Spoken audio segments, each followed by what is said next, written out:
शिवनिका संस्थानाच्या नंबर 2 पदावर असलेले जितेंद्र शेळके यांचं काल निधन झालं. त्यांचा जो ऍक्सिडेंट झाला यात मला 2 गोष्टी महत्वाच्या मला मांडायच्या आहेत, कारण माझ्या मनात ती शंका आहे.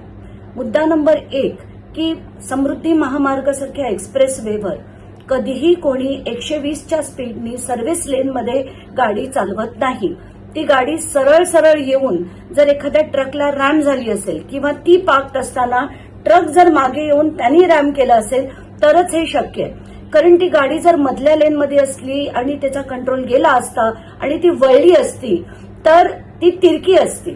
पण आत्ताच्या घटकेला दोन्ही गाड्या सरळ असताना का तर या गाडीनी त्या ट्रकला ठोकलंय किंवा त्या ट्रकनी रिव्हर्समध्ये येऊन या गाडीला ठोकलंय.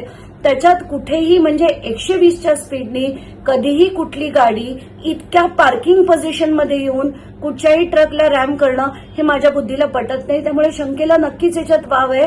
आणि अस्वस्थ करणारी ही गोष्ट आहे की 3च दिवसापूर्वी ईडीची त्यांच्यावर चौकशी झाली होती.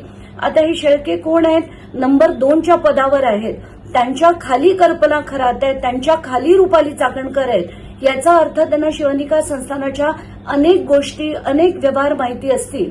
तर दिस इज डेफिनेटली डिस्टर्बिंग आणि याची चौकशी नेहमीप्रमाणे होईल असं आपण अपेक्षा करू.